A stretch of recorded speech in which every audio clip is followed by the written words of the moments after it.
بسم الله والصلاة والسلام على رسول الله اللهم صل على محمد وعلى آل محمد كما صليت على إبراهيم وعلى آل إبراهيم إنك حميد مجيد اللهم انصر الإسلام والمسلمين في فلسطين اللهم اغفر للمسلمين والمسلمات والمؤمنين والمؤمنات الحياة منهم والأموات أما بعد.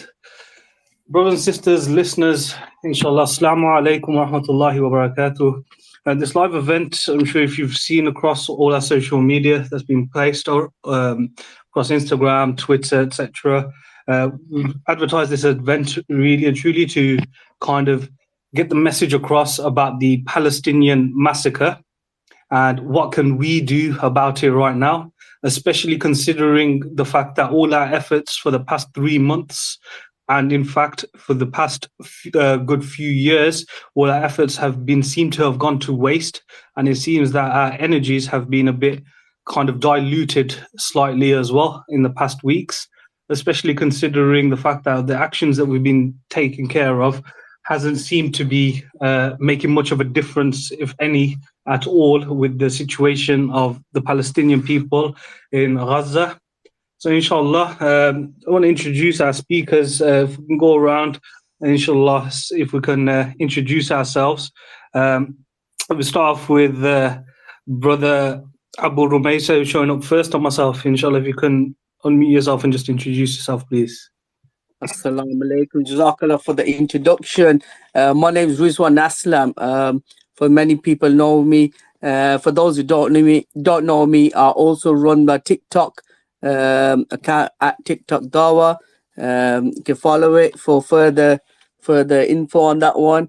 And just a quick introduction is in terms of why I'm here, and why I'm not on any other talk discussing about Ukraine, or there's other places where there's atrocities taking place, is because I'm connected in regards to the Muslims in Palestine from our Aqidah perspective, not just the people who follow the same faith, same Iman, rather also the land as well, which is sacred in our deen. And Allah subhanahu wa ta'ala says, this ummah is one ummah and I'm your Lord. So I'm part of this ummah, hence why my concerns, and I want to share some ideas. And inshallah, there is a comment section. Those people who do not want to come on here to speak, there's a comment section at the bottom, which we will be looking through and answering. So you can make a comment if you don't want to ask a question. However, if you have got a question, please put that on there. And as we go through the podcast, discuss some ideas, we will be addressing your comments and questions as well. Jazakallah. Brother Samuel, you're next, inshallah. If you can introduce yourself as well. If you want to unmute yourself. Jazakallah. Assalamu alaikum wa rahmatullahi wa barakatuh. My name is Samuel Chaudhry. I am a presenter and editor at Deen Machine. I'm also a student at Masjid al-Taqwa under the teaching of Maulana Sheikh Faisal Haq Abdul Aziz. Jazakallah khair. Okay, inshallah. I've got Brother Cam next on my screen. Inshallah, brother, can you just unmute yourself and introduce yourself, please? Assalamu alaikum wa rahmatullahi wa barakatuh. Jazakallah khair for inviting me. My name's Cam. I'm the tech lead for Voice of the Ummah platform. So inshallah, if everyone can follow that as well. We've got a Telegram channel, YouTube channel, and Twitter. We've got everything basically. Trying to hit all platforms at once. But inshallah, you'll find a lot of good content on there. And we've got Brother Rachel next, inshallah. If you want to introduce yourself. Assalamu alaikum wa rahmatullahi wa barakatuh. Cam's done a part of my introduction for me. So my name's Rochelle, and I also work on the Voice of the Ummah kind of social media platform. In addition to that, we also give khutbas, or we're khatibs at our local mosque, and some of our khutbas are also on the Voice of the Ummah channel. And generally, background-wise, I've been involved in the dawah scene for probably 10, 15, 20 years now, lost count. So inshallah, I'll try and bring some of that experience to the discussion. Jazakallah khair. Finally, I'll just give a little introduction to myself. Very similar to Brother Samuel here. I myself am a host on Deen Machine. I'm also a student of the Deen under Ustad Sheikh Faisal Haq Abdul Aziz. And again, we've been just involved in the Dawah scene for the good few years now. I've been on the social media with Deen Machine across YouTube, Instagram, Twitter. Well, now it's known as X, but yeah. Well, inshallah, brothers, we'll get started. So, of course, obviously, with everything that's been happening, I think a good point to highlight to begin with is what do you guys reckon of the kind of activities that all the Muslim Ummah has been involved with, both in the West and in the Middle East, in terms of like all this rallying that's been happening, or the boycotting situation, and all the kind of like, the Million Man March that we've seen like in London, million people turned up to march for Palestine, etc. What do you guys think? Has it actually been worth doing? And should the kind of energies of the Ummah be focused around that at all? Slow, brothers. If I may interject, yes. From my experience talking to Muslims at the moment, it's coming almost 84 days since the initial start, and the Ummah does seem they were in an activist formation, but they do seem depleted and tired and fatigued, and now they've done everything that they could that was thrown at them, whether it was boycotting, whether it was protesting, lobbying, activism. They were very reactionary, but they did what they were told, put in front of them. They did that. And it seemed they run out of what next to do. They've done what they think they've been told to do. And that's it. But now, you switched on the TV every day now, and the massacres continue. The death toll of women and children hasn't reduced. They still continue to do what they're doing. Even a horrific one. Yesterday I felt really sick. They returned about 80 bodies of the Muslims that they butchered, and they took out the organs. I was sick to the stomach. But again, so all the activity we've done, it's not on the ground. It's not changed anything at all. So that's what inshallah, I want to address this as well. Why we've done everything possible collectively. Well, I reward everyone's efforts, but reality on the ground hasn't changed. So there's many things we need to address there. Whether how we actually looking at the issue, have we actually identified what the real issue is, and are we actually looking at it from the right lens, the actual issue, and where we driving our solutions from?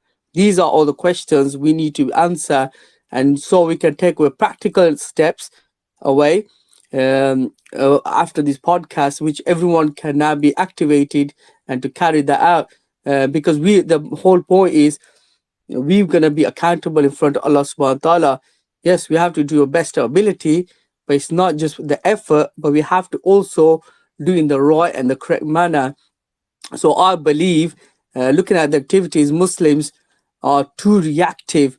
So at the moment, we saw nothing's changed. So what we need to do, maybe take a step back and assess what are we doing. Are we just reacting to everything?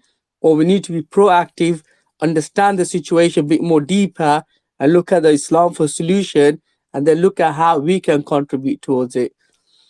Jazakallah. Let others add their bit. What's the rest of the brothers think, inshallah? Yeah, I can add to what Rizzy's just mentioned there. I think one thing we have realized is that it requires state level interjection in these sort of matters, because we've seen even the smallest army in the entire Middle East, the Yemen Houthi militia, have turned the chessboard upside down for America. When they have blockaded the Red Sea, they've forced not only Israeli ships but American ships fleeing in the opposite directions, going around the route and tripling their expenses. That we've seen 85% reduction in the Israeli port import and export, and we've seen them quickly band around each other and try and form a military coalition to fight against what they say is 5,000, 6,000 pound rockets again, and each one that they fire to protect themselves with costs them millions. So even the smallest state level,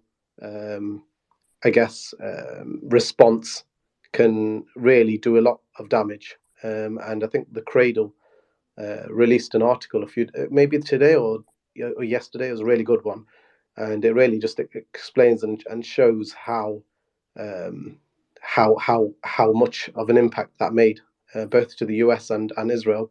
So as Muslims, we were obviously around the world. We were protesting, boycotting, rallying, and we've seen after 80 plus days the entire destruction of Gaza, from 70 to 75% of the buildings are destroyed.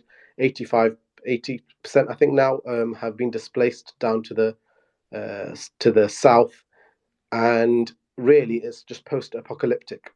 The scenes, they are post-apocalyptic. What are they going to go back to? There's no roads, there's no electricity, there's no water, there's no infrastructure, there's no hospitals, there's no schools. So what Israel wanted to do, they've achieved. They achieved it. What they wanted was to make it uninhabitable. So there's no even chance of for the Palestinians to go back. And they rode the wave of our emotions, and achieved their objectives in a very short time. And this is something we should all be worried about, and we should all realize, actually. So the only real solution is when there's a state level response. And how do we do a state level response when all the states are being led by these so-called Muslim rulers who are not there in favor of us, but they're just in favor of themselves and their secular values? So I'll pass on to anyone else, inshallah. I just wanted to add my part.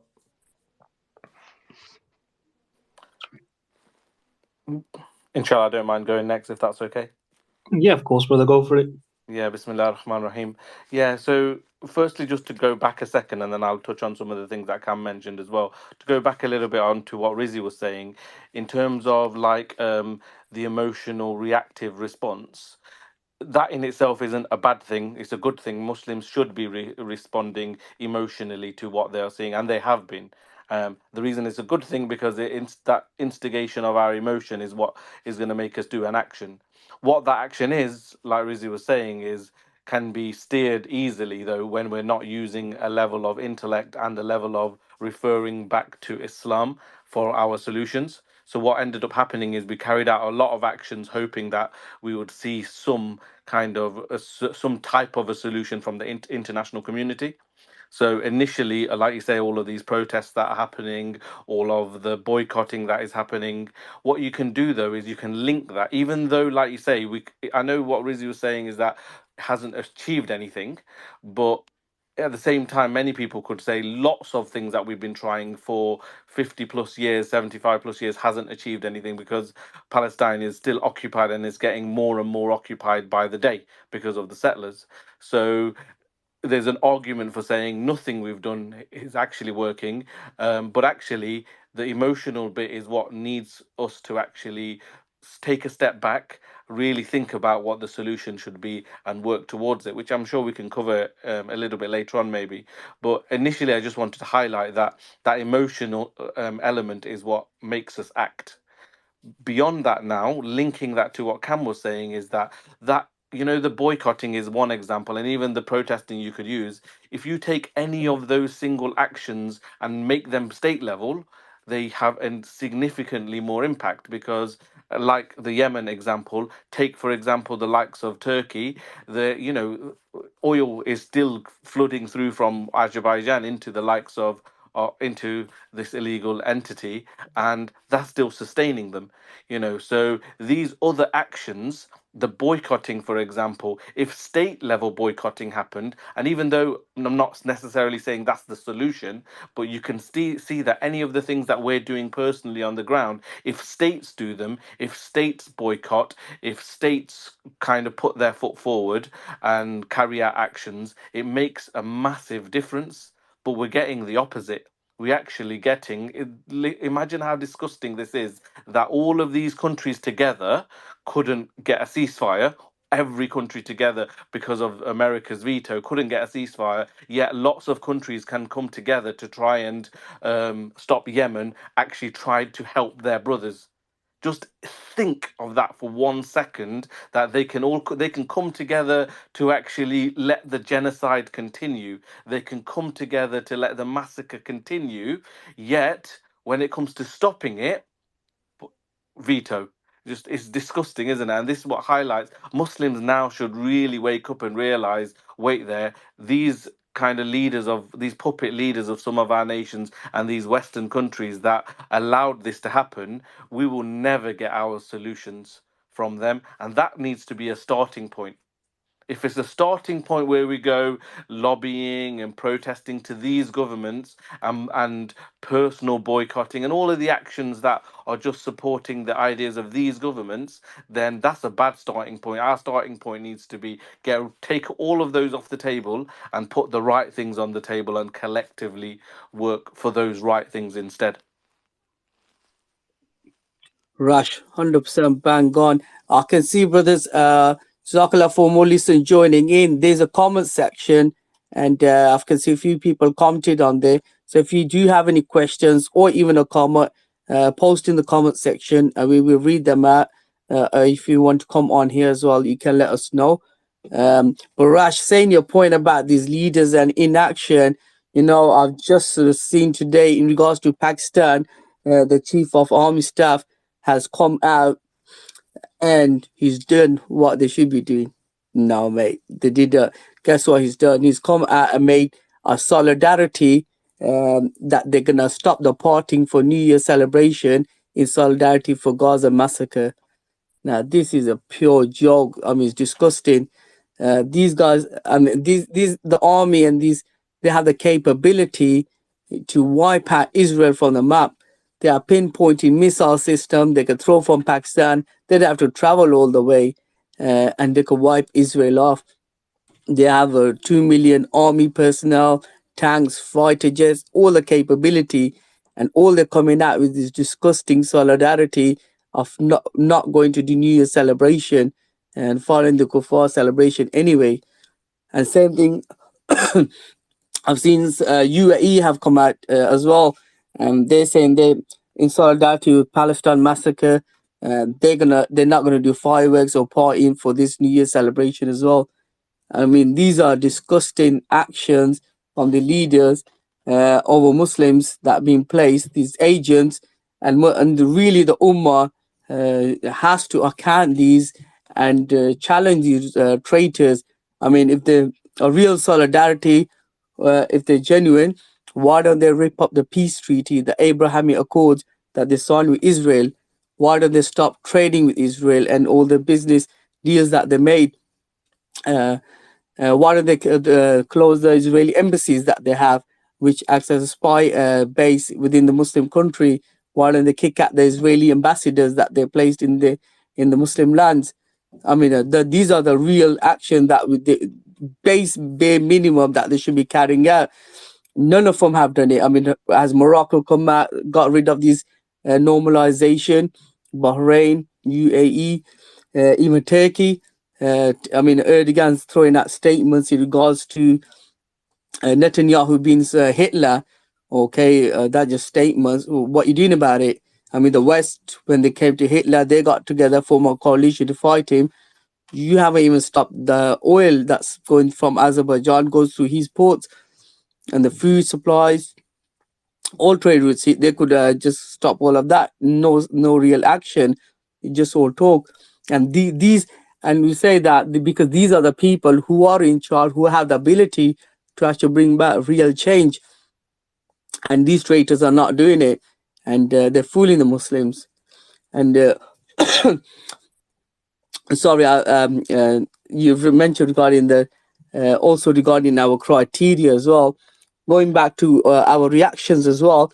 One way, some people have just messaged me asking, how do we ensure we're not reactive and we respond in the right way?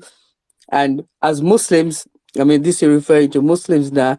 As Muslims, when we sense an issue or there's a problem or any other action in our lives, we have to refer back to the Quran and Sunnah. That is our yardstick for everything in life and how we view things as well.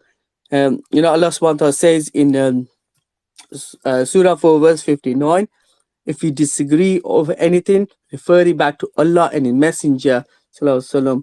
If you should believe in Allah and the last day, that is the best way and the best in result. And another Surah Nisa verse 65, Allah subhanahu wa ta'ala says, but no, by your Lord, they can have no iman until they make you, O Muhammad sallallahu alaihi wasallam, judge in all disputes between them and find themselves no resistance against the decision and accept them with full submission. So if we have this as our starting, as our foundation for the discussion of today, as Muslim, this is what we're going to refer to everything we look at. That will help us take away practical steps which are linked to the Islamic solution. Otherwise we'll go away without taking the real concrete actions and the steps that they need to take. Jazakallah. Yeah, Jazakallah khair. I think Brother Sam, if you want to go next, you just unmuted yourself, inshallah. Yeah, I just want to add on to the points. I think with regards to the situation of the people, in terms of the reactionary or the reactions towards the situation in Palestine, it's inevitable. Every human being will obviously react to it, especially if there's something which is dear to them or close to them, to their heart. However, these emotions, like Brother Rashan Kam highlighted, is that it's not being steered in the correct manner. I think because of this, we've got a lack of voice in the sense of lack of knowledge from the deen, and the voice I'm referring to is the ulama. A lot of ulama will obviously speak about verses of the Quran and Hadith about regarding, trying to tackle it from within, making dua. But obviously, we don't ever hear the some ulama speak about the solution of resuming the Islamic way of life. Just understanding what resuming Islamic way of life is the fact that it brings about security, not just spiritually, but obviously economically and obviously on a political level, and security in terms of this type of action, what's been done upon not just Palestine, but like every other country which has been attacked by the West or the disbelievers.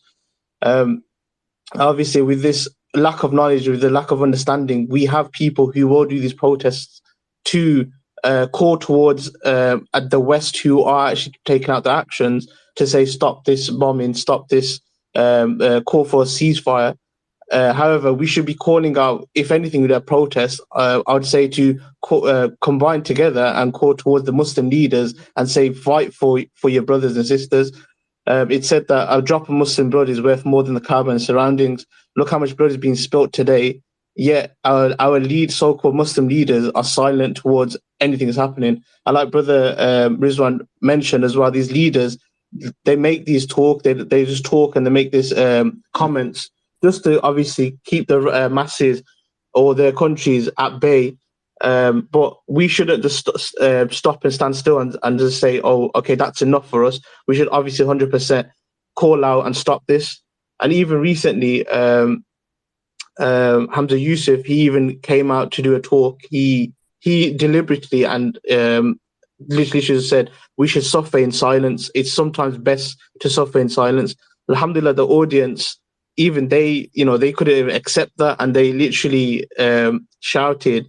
And someone pulled a fire alarm to even stop that event. And alhamdulillah, it made the person, come off stage, Hamza Yusuf, to come off stage and stop that comment. So it's more towards, I think, we should be focusing on the efforts, if obviously right now, to obviously resuming Islamic way of life, but in a sense of, in general, from a spiritual level and from a personal level, that we should be learning the deen and obviously learning how did the Prophet ﷺ tackle situations like this? How did the Sahabas tackle situations like this? How did the people after the Sahabas, even the four great Khalifs, even the Khalifs after them, how did they deal with situations like this, in sense of why was the state, when Islam had a state, when the Muslims had a state, why were they the most protected? Why were they the most power most powered states, not just in physical but also in other aspects as well.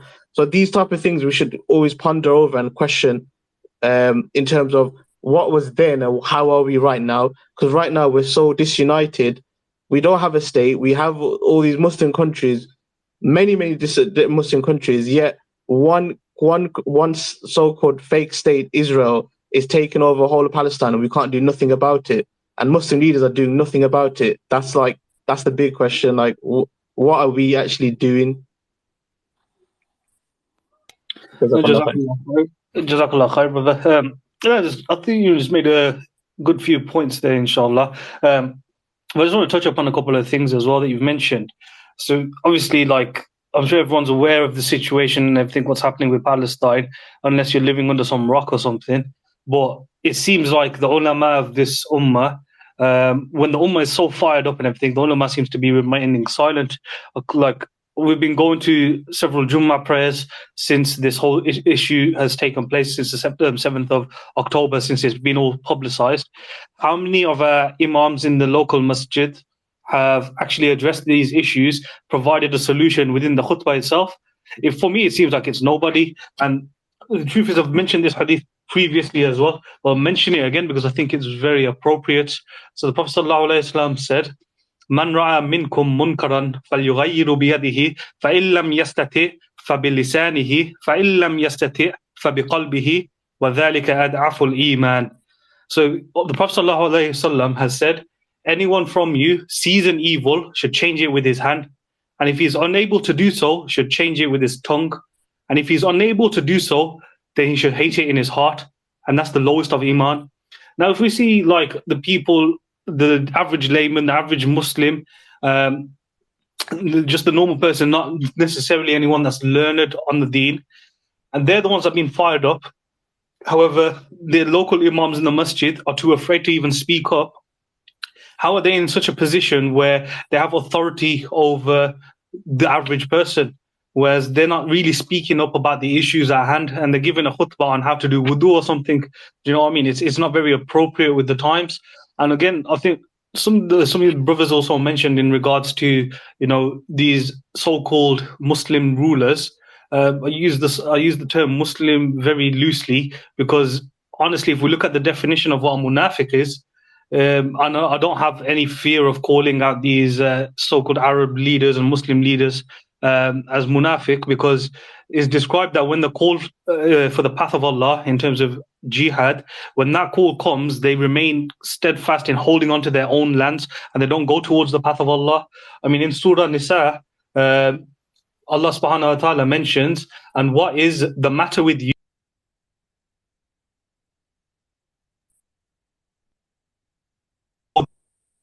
and women, children, us out of this city of oppressive people and appoint for us from yourself a protector and appoint for us from yourself a helper. When you have verses like this in the Quran, how can these Muslim rulers and stuff stand back? And I think, honestly speaking, like from what I've seen with all these kind of like different rallies and protests and marches going on, I believe the energies have been wasted in a sense where Brother Sam mentioned is what we should have been rallying for is not a ceasefire, because of course the ceasefire in its definition is not a solution itself for us, for Palestine and the people of Gaza. In fact, the definition of a ceasefire is a temporary solution. It even says it if you search it on Google. A ceasefire is something that is temporary. It's a temporary holding between. It's a temporary halt of fighting between two parties. Now, for us, we see that majority of the bombing and the genocide is happening from the Israeli side.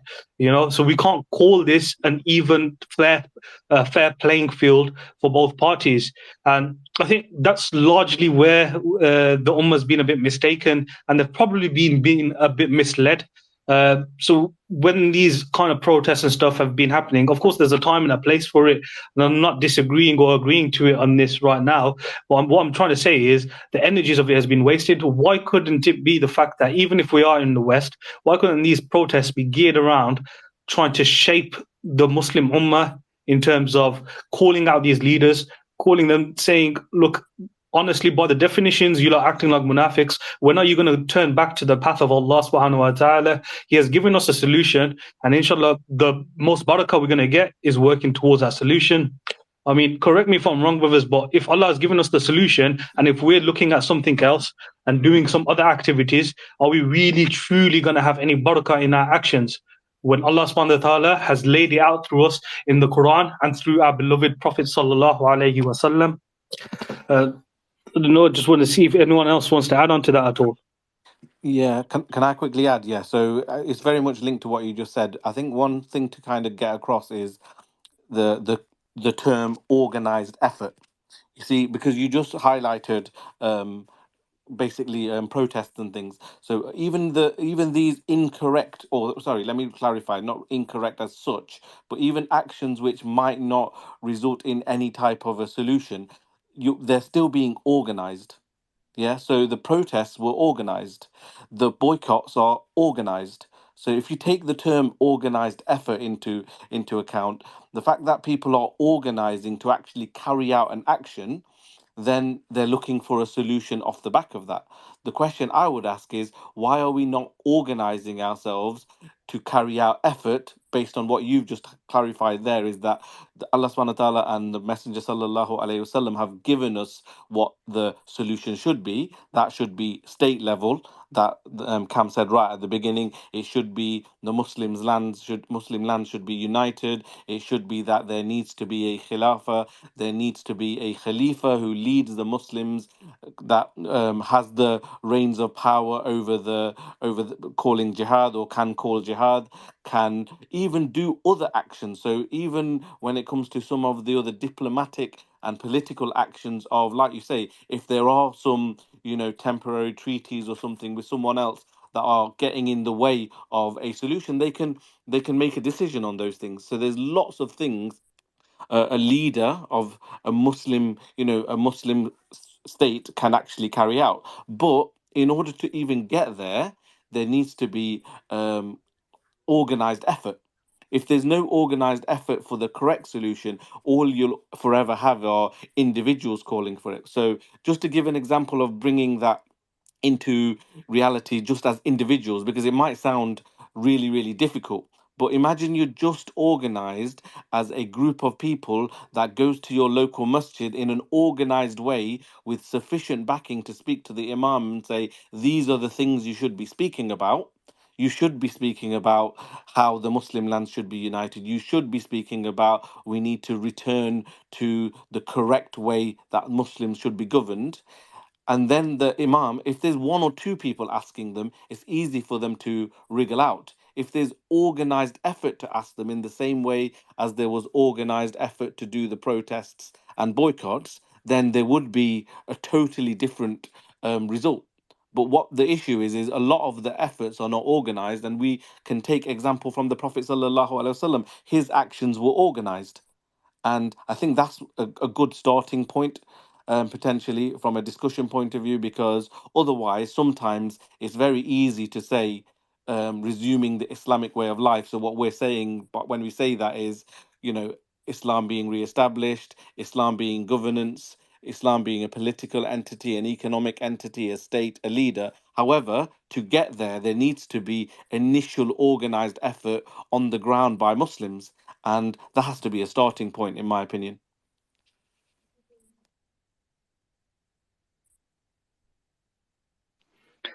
Yeah, definitely. Did any of the brothers want to add to that? I think, Rizzy, you've unmuted yourself. Did you want to add to that? Yeah, I've got something to add. No, definitely, I just want to bounce off from that point as well.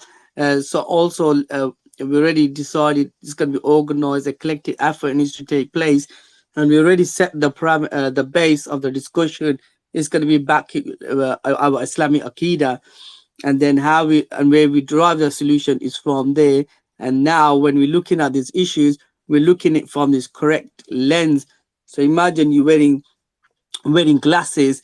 So the glasses that you're wearing, it has to be the Islamic glasses, because because if you don't, if you're not got the correct lens on, the correct glasses, you're looking from a different point of view. For example, you're looking at from a very humanitarian issue. then you're going to look for solutions from a humanitarian value.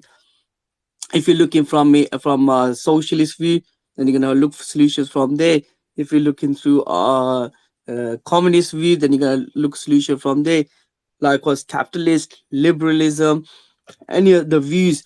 So although there might be Muslims we're talking about, Muslims need to make sure that they're referring and looking at the situation from the correct lens, which is the Islamic lens, nothing else. And again, for looking from the Islamic lens, need to pinpoint that this issue is not a Palestinian issue, and we need to correct Muslims and account of when they call this issue a Palestinian issue, because it's not. It's rather an Islamic issue, and it's an Islamic problem, hence needs solution from Islam. And it's not a conflict between two countries or of that sort at all, or a localized issue, whether it's Hamas or versus Palestine. And because that narrows and limits the action the Muslim need to take. For example, if you look at what they've done before, if you look at before the existence of Israel, from initially used to be the Muslim Ummah versus Israel, Islam versus the Muslim versus the Jews. Then it became an Arab versus Israeli issue. Then they converted it into PLO and Hamas versus Israel. Then it became like a Hamas versus Israel issue, and the Ummah's been left out of it. So they very localized this issue as well. And also, when you're looking at from the correct lens, look, I know it's horrific to when you're seeing the images that are coming out. And for Muslim, a lot of the what in the mentality, what they're looking towards is stopping the bloodshed, and we all want that to stop. It's horrific, no doubt, but need to look a bit more deeper, because that is a symptom of the problem. The real root cause of the issue is occupation, and we're not talking about. This is where words matter so much, and we have to be very careful the words that we use, because the trick of the media is, if you look at what they say in regards to how they classify Gaza and West Bank, they call that occupied Palestine. And by default, what you're trying to say, if you're referring Gaza and West Bank as occupied, you're trying to say the rest of Israel belongs to Israel. It's not occupied. What about Haifa? What about Tel Aviv? Is that not occupied Palestine? It is. Ashkelon, Ashdod, and all the rest, that's all occupied Palestine. So words matter, and we're not talking about the occupation of Gaza and West Bank alone. We're talking about the whole of Palestine from an Islamic Aqidah point of view. So the root cause of this issue, what we're trying to discuss here, we want to remove, is the occupation, dismantling the Zionist entity via the Islamic State, the Islamic leadership, via jihad, and we have to clarify, it made me really wonder. And actually, you know what, the West have done a really good job at this by converting jihad into a civilian project. There are some, alhamdulillah, recently there have been some imams coming out talking about generating opinion in regards to jihad as a solution for Palestine. But if you break it down, what they were referring to and linking it to individuals fighting or the population, because for the last 100 years, what the West has done is through the jihadist movement, whether they sponsored them directly, indirectly, in the mind and psyche of the Muslim, they have broken the link between the Muslim and their armies. Why do we have millions of our Muslims troops who have trained, who know how to use jet fighters and tanks, and most of our GDP of the Muslim nation goes into the Muslim armies, and they're right on the borders of Israel. They're not further off. These are trained to fight. They know how to use this equipment, and they're willing to do that. However, they've been changed through the military doctrine and the leaders on top, or the obstacles. But why is it that when they're referring to jihad, they're not linking it to those people who have the means and the capability?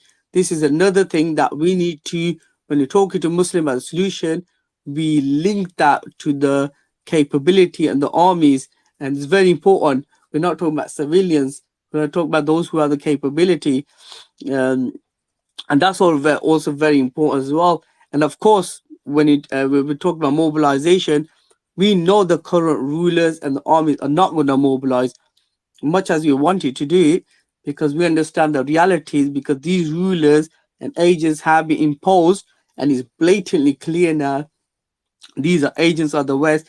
They've been imposed and put in place to strengthen and make sure that Zionist entity remains a permanent entity, and they are actually the real IDF who are protecting and strengthening the Zionist entity, and they're holding the Muslims who are trained, who have the capability, who have the means. They are holding them back in the barracks from going there to eliminate. So this is what we need to look at. Look, how can we now remove this barrier for jihad in able to unleash our potential, our capability, and how as an individual, be part of a collective organized movement and contribute towards that. Inshallah, the add.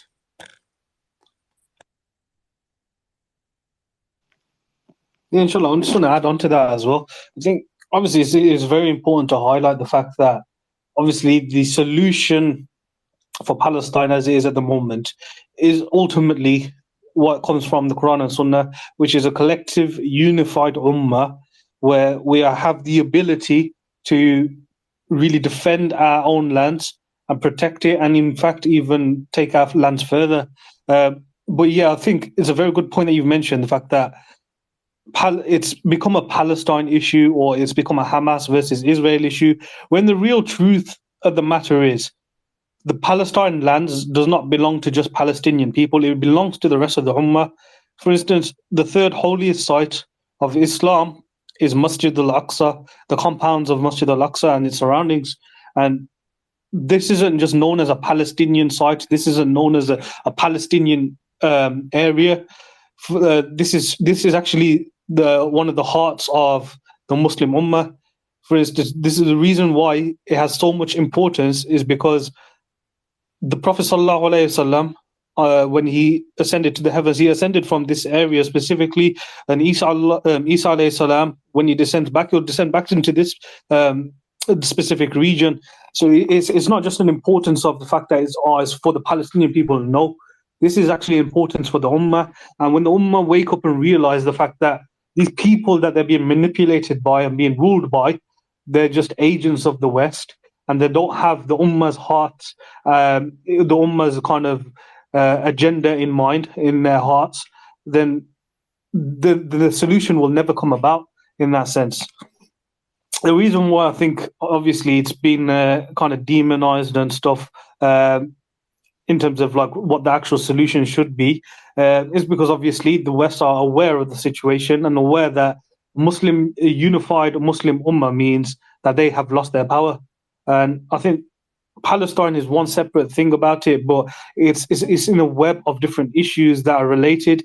And this is kind of like what has been put forward by America and its allies in terms of being able to suppress Islam. And I think they've done a really good job in terms of doing so.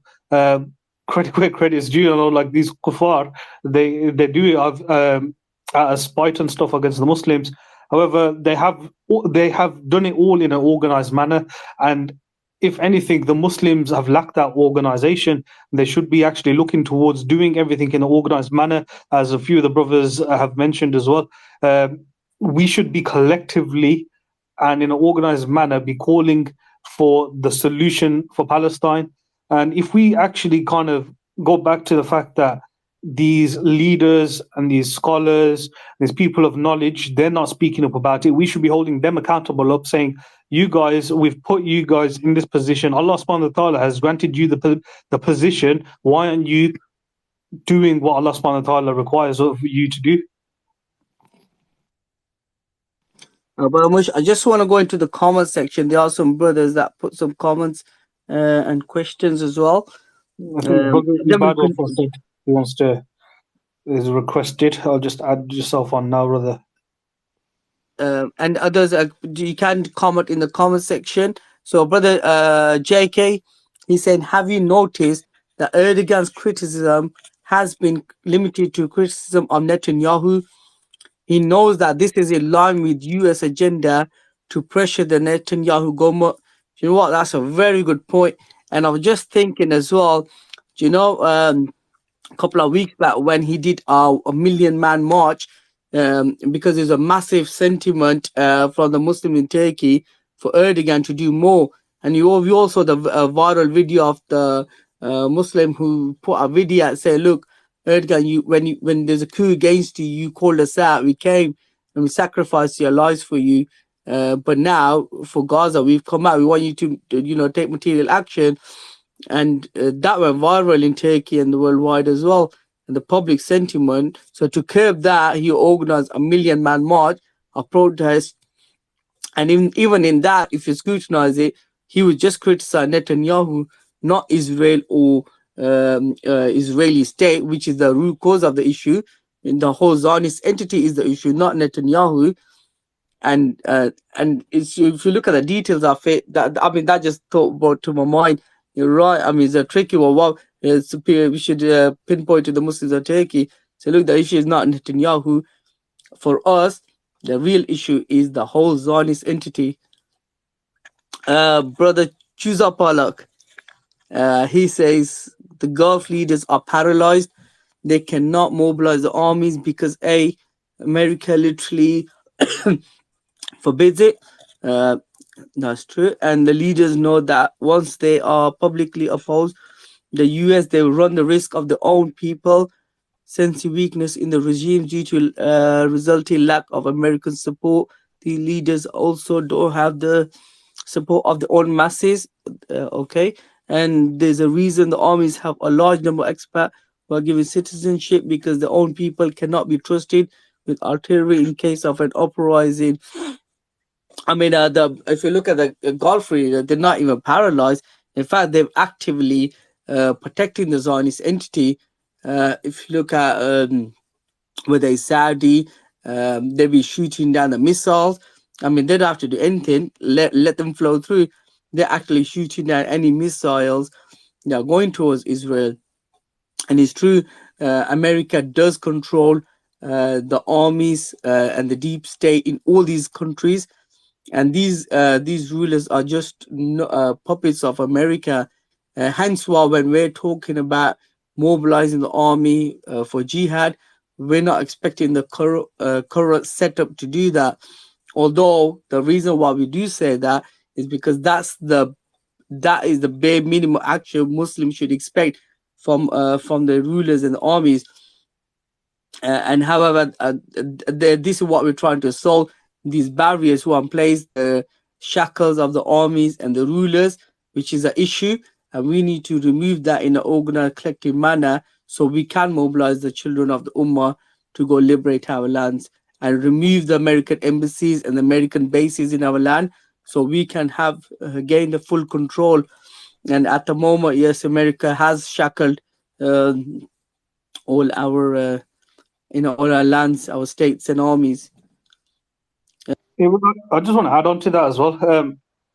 Whoever mentioned, basically, in terms of the Gulf leaders being paralyzed, I think what you're trying to come through is basically if they do make a move against America, then their weaknesses will be exposed. But the truth is just like, I think that's just a bit of a scaremongering tactic. The truth is they are agents. There's no way hiding around it, because if we take this comment into context, what we're trying to say is basically these UAE leaders, they've put America above Allah subhanahu wa ta'ala. There's no way beating around the bush in terms of that. Who do you fear more, the US or Allah subhanahu wa ta'ala? If you fear US, that's what you're going to do. You're going to go support Israel. You're going to become their defense force. But if you fear Allah subhanahu wa ta'ala, you will fight for the cause of Allah subhanahu wa ta'ala. You will aim to retake and liberate these lands. and you'd aim to work towards the solution that Allah subhanahu wa ta'ala has provided. So I don't really buy the fact that they're colluded with weakness. That's just not the case. Especially because the armies are trained in such a way where if you tell them to jump, they'll jump. If you tell them to move 10 steps back, they'll move 10 steps back. That's the way the military should be trained, and that's the way they are trained. So if you tell them to march towards Palestine, that's what they're going to do. However, what we've seen through various different articles available online, and we can see even through social media on Twitter, TikTok, and whatnot, what's happening is the average person, the average Muslim in the Arab lands, for instance, say take Jordan, we've seen that the average Muslims, there's thousands of them, they're trying to cross the borders into Palestine and they're trying to do jihad by themselves. Do you know what I mean? But what's preventing them? The kings and the rulers of these countries are stopping them with the military that's supposed to be going to aid these people. So I don't really buy the fact that they got like a rope necks on their necks and whatnot. It's just not the case. And yeah, with the second point in terms of the armies they are in very large numbers. But the truth is, if we look at the actual situation, it's not requiring a large amount of numbers in terms of military personnel on the ground. We know that warfare these days is done through the air. But what meaning by that is by like through fighter jets and missiles. So again, I don't really buy the fact that the large amount of numbers, the military personnel are just like expats and stuff. It's not a requirement right now. Israel sending bombs and missiles. They've got barely anyone on the ground. It's just a few thousand soldiers is not a high amount of people, you know. So I think what it is, I think these are just a bit like scaremongering tactics, saying the America's so big, Israel's so big, and we can't tackle them. That's just not the case. And the truth of it is we have munafiqs in charge of us, which is actually the preventative cause in the first place of why the Ummah hasn't naturally inclined towards that solution. I'm really pleased you made those points. They're spot on because the examples that were given earlier about Yemen, the in terms of financially probably the weakest in the region, and look at the actions that they've carried out. It just highlights that some of these leaders, they've got either nationalistic interests at best and they're colluding at worst. So it just highlights that we can do, or they can do so much more. This is why it is required that the organized effort is amongst the people to change the public opinion to such a level. It's already gone against the rulers. Like, there was this, wasn't there a poll that was done in Saudi, like something like 85 or 95% of the people were completely against normalization, completely against aiding, the Zionist project, which you'd expect. They're Muslims at the end of the day. But that goes completely against what the rulers are doing. But it needs to go that one step further now, where those same people who have those feelings realize that they now need to act in an organized manner. And that's where also leadership is required, because it's very easy for people to have the right opinions, or it's good that people have that right opinion that we need to be united, we need to look for an Islamic solution. But without leadership and steering of those people, you naturally, any kind of collective effort can die out because it needs to continue. Or B, if there isn't that kind of collective effort, we work in a haphazard manner, and therefore things, unlike, even a company, if it works in a haphazard manner, it generally fails. If a company has a directive, or someone from the top, with a common vision, everybody working on that company is always going to be more successful. And that's how we need to work as an ummah, and that needs sincere leadership. It needs leadership that recognizes what the correct solution is, and have people mobilizing and working with them. And only that way can we achieve the desired results. And Rizzi made a really good point earlier as well, that yes, we call the armies, but actually we all know very few of those armies are going to do anything. However, that shouldn't stop us from calling for them, because in the situation that we are in now, they can do something. We can even call out the rulers because they can do something. Not that we expect them to. Actually, they're doing the opposite. But this exposes them even more. It exposes their hypocrisy, and it creates that divide even more between the people and these rulers. And in time, that will snowball. And the last quick point is that it also highlights that we need to be careful not to just look for short term kind of solutions, because what happens all the time is everybody's looking for a quick fix. Everybody's looking for, if we just do this one action, something gets resolved. And looking for quick fixes is part of the problem. And that's not to say the actual solution is going to take ages and decades and hundreds of years. It's just to say that if you look for a quick fix, you're forever looking for a quick fix. Yeah. But if you actually start to work and you're working for what Allah subhanahu wa ta'ala wants you to work for, then He's going to aid you. He's going to aid you, and therefore you see some small actions, for even these actions that Yemen have taken, they've had some results, and it's because they're actions that are in line with the Sharia. Whereas those actions that are, in fact, the West are happy for us to go out marching and boycotting and stuff to an extent, because really they can just veto or they can just carry out certain maneuvers based within their framework, and it just inevitably doesn't end up with the right results that we want. And then it causes a degree of demoralization amongst the ummah, because we start thinking, oh, we've just marched and marched and marched and boycotted for all of this time, and wait there, it hasn't achieved anything, to the extent that, like, wasn't it just a couple of days ago we saw the US weapons, like there's some videos of missiles on the ground that are used up missiles with US written on them. So everybody knows that these arms are being supplied by the US. In fact, there was even an article recently about how it didn't even go through the Senate to get some of these arms approved to go to Israel.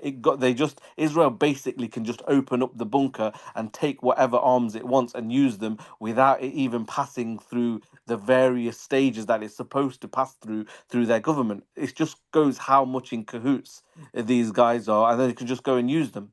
So we really need to realize that, look, it's all good and well. I'm not saying anybody shouldn't boycott. I don't want to give a penny to some of these organizations that are actively supporting Israel, but actually it's US that are facilitating this war, if as much as Israel, if not more. Yet are we actively boycotting US products? We're not really. We're using a lot of US products still, or at least we're not boycotting US products to the same extent as Israeli ones. It just somewhat puts a degree of hypocrisy into even the action of boycotting, because it makes it a bit superficial. We do it because we're angry. Are we doing it because it's actually going to achieve some results? If we think it is, then why aren't we boycotting all American products? Why aren't we boycotting, British products? Oh, wait there, we live here. So we need to be a bit more thinking of a longer term strategic way of solving this problem, rather than always looking for a quick fix. Right, 100%. I was thinking about this issue of why Muslims don't realize, in regards to this point, when boycotting products, why not they the US? One of the things I realized is a lot of people don't appreciate in terms of Israel is what exactly is Israel for America. Um, and some people need to look a bit more deeper, because it's not just another loads of settlers on land which they stole and they just occupy it. It is in fact is the most important and most strategic military base for America. And one of the famous quotes of Alexander Megis Haig Jr. He was a United States Secretary of State under President Ronald Reagan and the White House Chief of Staff, and which was under President Nixon and Gerald Ford. He said, Israel is the largest American aircraft carrier in the world that cannot be sunk, and it does not carry even one American soldier, and is located in a critical region for American national security. Now, Muslims and the listeners can take one thing away. This is one of the one things I want you to take away, is to understand the reality of Israel. It is the most America has thousands of bases in the Middle East. You have to see Israel as an American base. Hence, examples Rush has given, where the Israelis have just gone into the storage and Americans giving the key, and they're just taking the weapons without going through the process. And recently, Senator Robert Kennedy Jr. is a 2023 presidential hopeful. And he was asked in regards to Israel, why is he like so important for you guys? And he said, look, Israel is a bulwark for US. It's almost like having an aircraft carrier in the Middle East. It's our oldest ally. Israel is our ambassador, and its presence gives us ears and eyes in the Middle East. It gives us intelligence and the ability to influence the affairs in the Middle East. If Israel disappears, Russia, China will control the Middle East and control 90% of the oil in the world. This will be disastrous for American national security. And now, if you can understand this as Israel being American aircraft carrier and being so strategic, this will now make able to join the dots when Joe Biden keeps on saying, if it wasn't for Israel, America would have to create one, because that's how so strategically important Israel is for America, and you cannot divide the two or have a gap. They are both interlinked, and hence while removing Israel, this is why it's so strategic for us to do that. Removing Israel means to remove America from the Middle East and remove all its influence, because it's through this it controls all our lands and all the agents who he has on the leashes. And the brothers who talked about it brought a hadith into my mind in regards to the rulers and oppressors of the Muslims. Prophet Muhammad said, help your brother whether he's an oppressor or he is oppressed. It was said, oh Allah's Messenger sallallahu, it is all right to help him if he's oppressed, but how should we help him if he's the oppressor?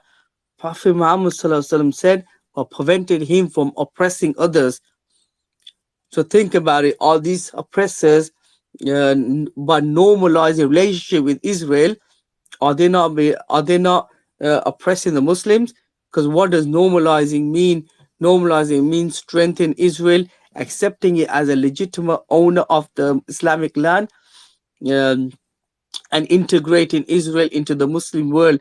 And that's why, if you think about it, just a few months before this attack, when Netanyahu stood in the United Nations, and what did he bring out? He brought a map of the new Middle East with a big grin on his face, saying, this is the new Middle East. And he showed Sudan, Egypt, and Saudi Arabia all in green. Israel be integrated into that, and all these are allies. And with Saudi, they were expected to sign a normalization treaty, and Israel being the heart of this new Middle East. And there's no, not even Gaza or West Bank. There's no such thing as Palestinian state. This is what they wanted. So, and they are very clear in their mission, their strategy, or the vision for the Middle East. That is what they want. There is no, and this is why one of the points I think we will come upon, this illusion they're trying to portray to the Muslim of two-state solution. And I don't believe the Muslims have, a lot of the Muslims speak to, the penny has dropped or understood what this two-state solution or this strategy is.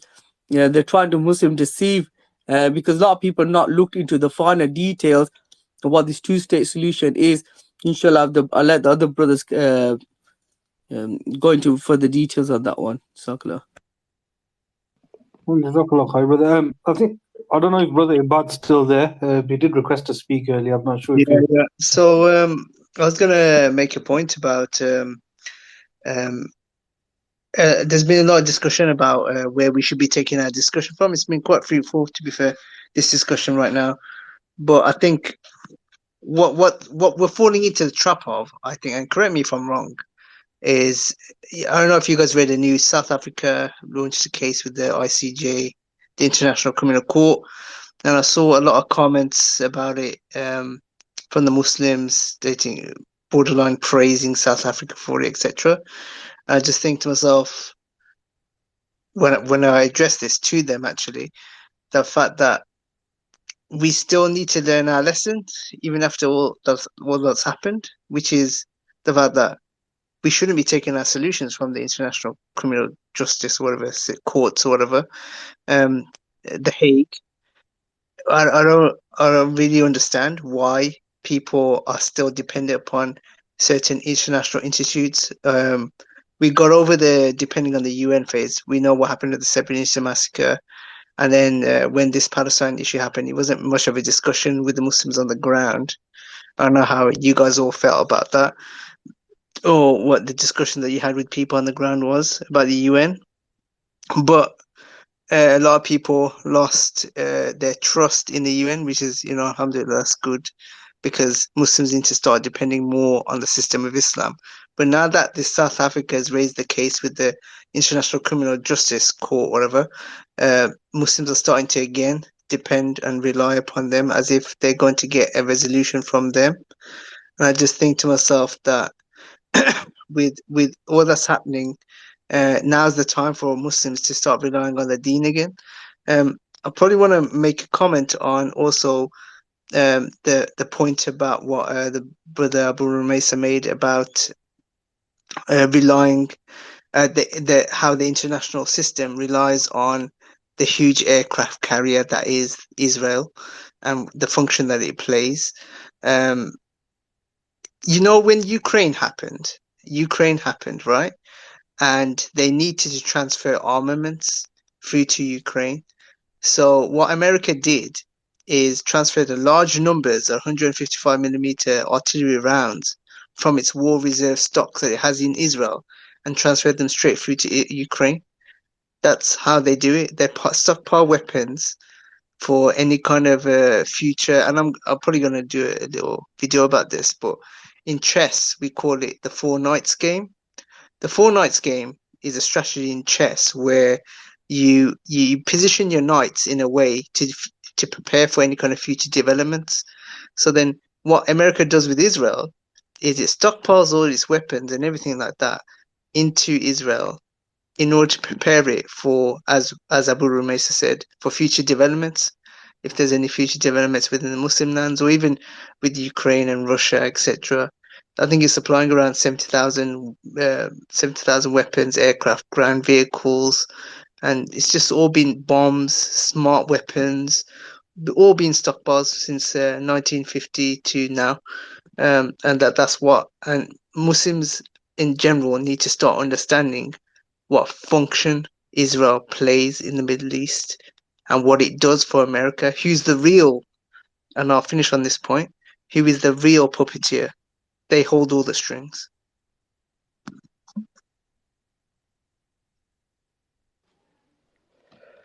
I think I'll make a few points now in relation to, I guess, protesting. So a couple of years back, I can't remember now, quite probably a few years back now, I wrote an article about protesting and the history and the roots of it. So it's worth mentioning that actually protests in this form, as we see it today in the West and even around the world now, of going out, shouting slogans, rallying, but not actually creating a stir in terms of not actually removing any governments. No, there's no violence. It's actually a peaceful demonstration most of the times, and the dissent is managed. Now, there's a really good book which was written by a collection of non-Muslim analysts, and it was actually called "Managing Democracy, Managing Dissent."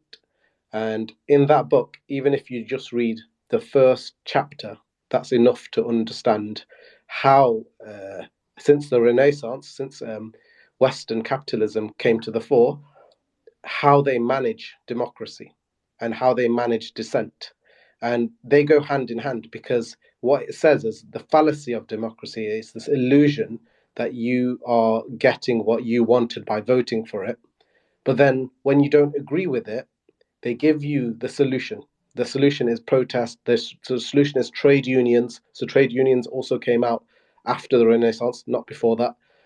And all of these solutions were given to the people to say, this is how you should take out your anger with the government. And this is democratic. This is actually freedoms. This is, look how free we're allowing you to protest and allowing you to do this, allowing you to shut down the roads, right? So it was a solution given to the people. But what this book goes into detail, it basically mentions that this is a way of managing the dissent. And if you think back of the history of protests, in peaceful protests, it didn't exist before the Renaissance or the French Revolution. Prior to that, it was a case of, and this is where you hear the terms, taking out your pitchforks. So people would light up the government buildings, they would take out the pitchforks, and it will be a violent removal of governments. That, if you look back at history, there's not once been a peaceful march prior to the Renaissance. So this idea of, I guess, not boycott, sorry, this idea of, I'm losing my trail of, sorry? Protesting? Yeah, protesting is a new phenomenon. And we need to, really what we need to do is when we are going out, and this is something I covered in a khutbah, probably near around the start of the sort of the issues that have been happening in Palestine. When we do go out and protest, we should make sure that people around us know that really our shout and our call shouldn't be targeted to the Western governments or just to the ear, as most of it is just going to like really prominent places like Trafalgar Square or Tahrir Square, wherever it is, and shouting. Really, it should be at the doors of the leaders, and to actually remove them, actually pull them out, actually take them to account, actually be violent. It's a case of, this is how it used to be. We're not going to take the solutions from the West and do it the way they want us to, because that is the way they protect democracy, right? That is the way they protect their capitalism. So I just wanted to make that point. That's a really good book to read. Even if you read just the first chapter, it's free online. So just search Managing Democracy, Managing Dissent. And the other point I wanted to make was in relation to Israel being a forward military base for the US, previously for Britain. Now, there was a really good book written by Anthony Lowenstein called The Palestine Laboratory. And in that book, it details how Israel is not only, like you mentioned, stockpiling US weapon and then using it without any law wherever they want around the world, but also a laboratory to try their most vile weaponry on the Palestinian people. And then what they do, and this is why you see a lot of Muslims joining Palestine Action and going down and shutting the Elbit Systems Israeli arms supplier company down. And you think, why Elbit Systems specifically? The reason for that is because Elbit Systems is been recorded, and it's actually been it's in the news quite a few years ago, where they actually show videos of the weaponry that they're making, killing Palestinians, and they openly boast about it and say, look what this can do. You can, the bomb will go off and blades will start swinging out and chopping people's limbs apart. And they use that as their promotional piece. So that's why you'll see a lot of Muslims and non-Muslims join Palestine Action and specifically shut down Elbit Systems, because they are boasting about using their new technology to kill Muslims.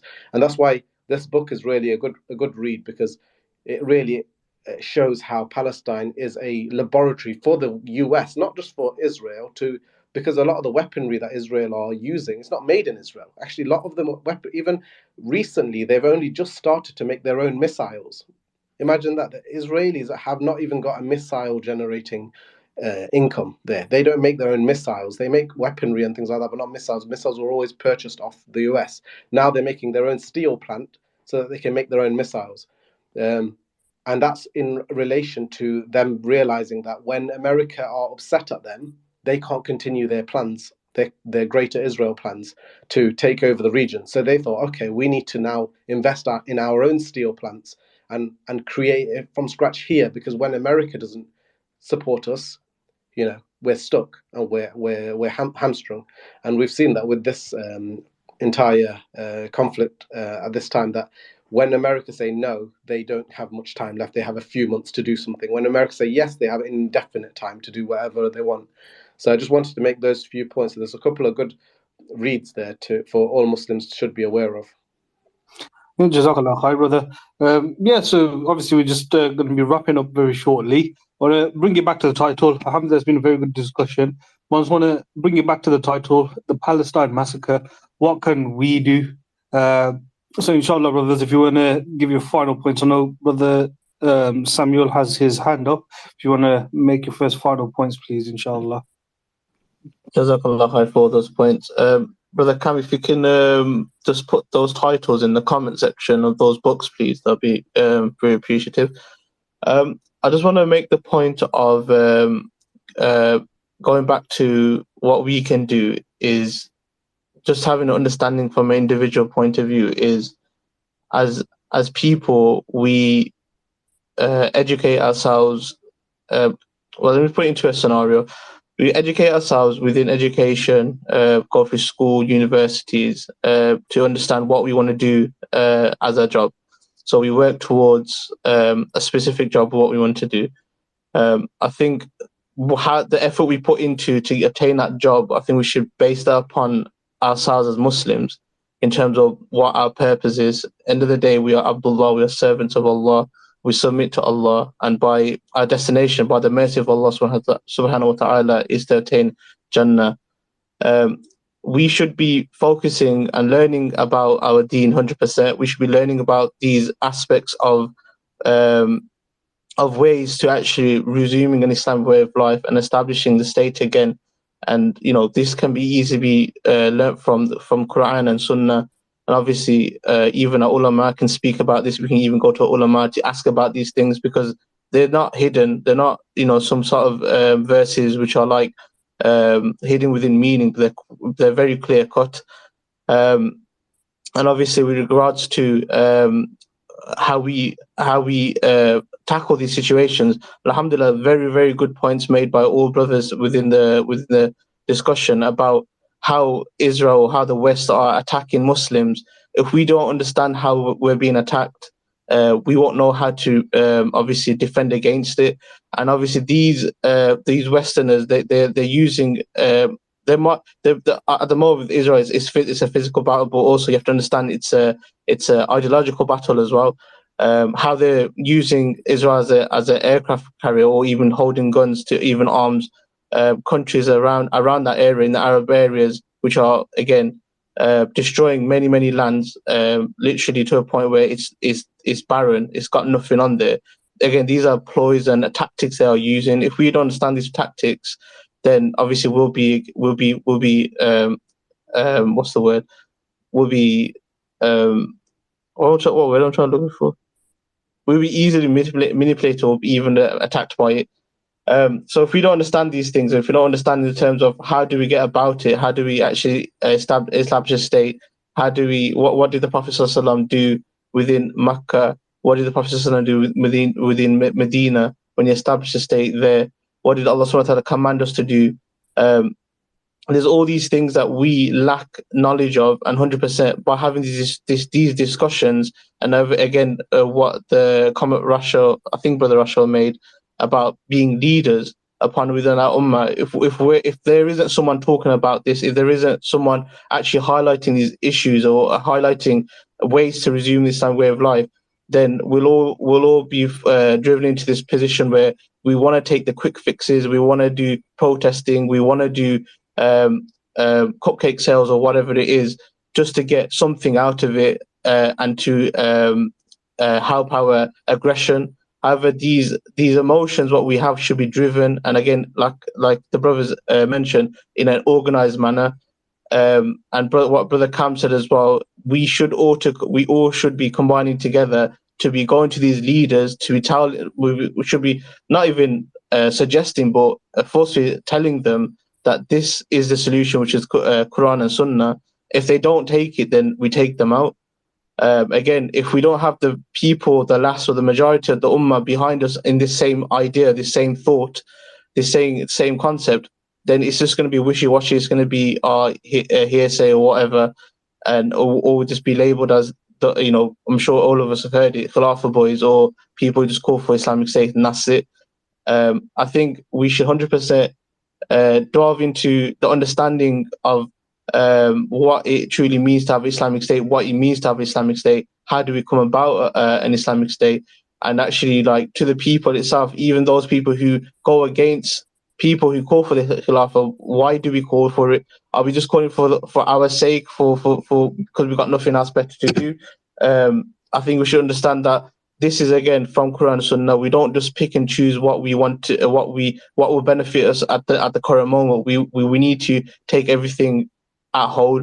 Islam came as something strange, and obviously to the other people who call for Khilafah, who don't understand Khilafah, to them it might be strange. But if you don't really truly understand what it means to be a Muslim, to submit to Allah, what that actually means, to give the Shahada, La ilaha illallah Muhammadur Rasulullah, literally have no authority given to except for Allah, then we really should actually look into what that means and obviously have that understanding. Jazakallah khair. No, fantastic points. I've received a few comments as well. If we can, be good in the comment section as well. We're reading out any questions or comments that you have. One of the questions I've been given as well is in regards to this collective and organized activity. They want to know more about it, want to partake in it. Alhamdulillah, we encourage all Muslims to do that. And for further information, you can go on the website. It's www.hizbut-tahrir.org. Hizbut Tahrir as in one word. And you can find further information on that. Also, you can contact us on our Twitter accounts as well. On those who know personally can get in contact as well. Other things as well in regards to Muslim armies, that they it's a fallacy that they can't get together. That's not true. In fact, you'd be surprised. This month, on 13th of December, Muslim army chiefs actually got together. Did you know that? A lot of Muslims are unaware of this. It's called IMCTC. It's the Islamic Middle East Counter-Terrorism Coalition. So the chief of staffs of all the major Muslim armies actually gathered together in Riyadh. So middle of bombing, the massacre taking place, you would expect that's the terrorism they're talking about, and they gathered together to fight that. Lo and behold, no. They did not even mention Israel. Rather, it was to tackle so-called Islamic terrorism. This is why they gathered to fight. And what a coincidence, for especially since what's happening in Gaza. They realized these agents who have been put by the West, who have been trained in Sandhurst and the Western Academy with the Western doctrine, and then put in power to shackle the armies. They have gathering together, put stars and means and funds together to ensure that through these massacres that's happening, the Ummah does not wake up, and how they're going to challenge the Ummah and fight this Islamic awakening. And so they're doing utmost best, using the agents and the deep state in our lands to fight us and stop this unity and emergence of Muslims taking place. So I highly recommend Muslim read about this IMCTC coalition, and you'll be hearing a lot more as in the new year. There will be the defense ministers of all the Muslim major armies will be coming together as well to discuss this so-called Islamic terrorism. And just bear in mind, what they mean by Islamic terrorism is they want to fight Islam as an ideology. And now, because they can sense the Ummah rising. And, we were talking about before, we need this fake solidarity. We need the rulers to do real action. Just in the last hour, there's mass protest has erupted in Bahrain, where the Muslims in Bahrain are asking the rulers to get rid of this normalization, the Abrahamic Accords with Israel, which is fantastic to see. I mean, these are the actions, and you can see the Ummah is a sincere Ummah. If they're collective and organized, can have a massive impact. And a lot of there's some youth also asking as well in regards to what can they do, and it's a mind-boggling question because they're asking this on the device of the smart device where they've got Twitter, they've got Instagram, TikTok, and all the media power that they have in their hand, and they ask you what can they do, or they feel like they can't do anything while they have the power right in their hand, but they don't realize it, the potential of it, because they need to appreciate that. Look, ideas travel. There's no boundaries for these ideas. And with the smartphones and you got the social media, these correct solutions and thoughts and ideas you can send from here, from the comfort of your home. It doesn't matter where you are, through your social network, get these raw ideas across to the Muslims and create this mass awareness and mass movement. And you can contribute to that. Also, what can't you contribute towards accounting our imams and rulers and those people in authority? They have social media accounts, they have social media platforms and pages. You can comment on there. You can motivate them to talk about the solution, the Islamic solution, and tell them, look, um, Netanyahu openly, when he started the massacre, what did he quote? He quoted the Hebrew Bible. And if you forgot, this is what he said. He said, look, I will punish the Amalekites for what they did to Israel when they waylaid them as they came up from Egypt. Now go attack the Amalekites and totally destroy all that belongs to them. Do not despair them. Put to death men, women, children, infants, cattle, sheep, camels, and donkeys. And they and all the cabinet ministers have come out open talking about genocide. They don't hide anything at all. So why are you guys shy about the verses in the Quran where Allah subhanahu wa ta'ala tells us, fight those who fight them, drive them out from where they drive you out. So all the verses linked to jihad, motivate them. So look, it's Allah's telling you, and you have the platform and the ability to address this to the ummah. And you know, we have different categories of jihad, and because it's been so diluted, Muslims don't even say that J word anymore. So hence, obviously, think about it. If you're not even going to address the solution, how is the ummah even ever going to partake in it? So if the ulama and those activists and those who are platform, they're not discussing it, Muslim collective will never partake in it. And that's why they don't understand. It's not just the physical fighting or collecting the wealth, it's also jihad of the tongue, raising awareness, raising the concepts, creating a zeal in the ummah for jihad. Is also part of jihad as well, is your contribution towards that. And every Muslim can partake in this, and they have to as well. If now you understand what the root cause of the problem is, how we link it to the solution, and now how you're going to be accountable for it, because at the end of the day, you're going to be stand regardless of what everyone else is doing. One thing we have to remember is, look, you're going to stand on the day of judgment in front of Allah subhanahu wa ta'ala. You're going to be accountable for what you did as an individual, and you will be accountable for it. And you cannot shift your blame to anyone else. So you gotta see what you're gonna bring to the table. And so don't underestimate the power of concept, and utilizing your social media and your networking. So think about this. You know, some people think they don't know anyone. I personally don't know any imams. I don't know anyone in power or influential. I can't do anything. But they don't realize the power networking. You don't know anyone, but you have family or friends or WhatsApp who you can send these concepts to, and they might know somebody. So you might know anyone. You might just know your friends or family. You spread the ideas to them. Your friends and family will spread you to others, and others will spread to others who are in power, authority, or those who are movers and shakers in society. And ideas are not limited into the island, to UK alone. These ideas, you can shift them all the way to in the Muslim country where we need the effective change. So don't underestimate your single action, your contribution. You must do everything to your best of ability, and you can bring your contribution towards creating this mass movement. Jazakallah. Just want to make a final point as well, just based off what Rizwan said, in terms of those who fear making these comments or talking about resuming Islamic way of life or trying to fight for the cause of Allah. It's narrated in Sahih Bukhari, Hadith 502, by Abu Huraira. Allah's Messenger sallallahu alaihi wasallam said, Allah said, I am to my slave as he thinks of me. I am able to do for him what he thinks I can do for him.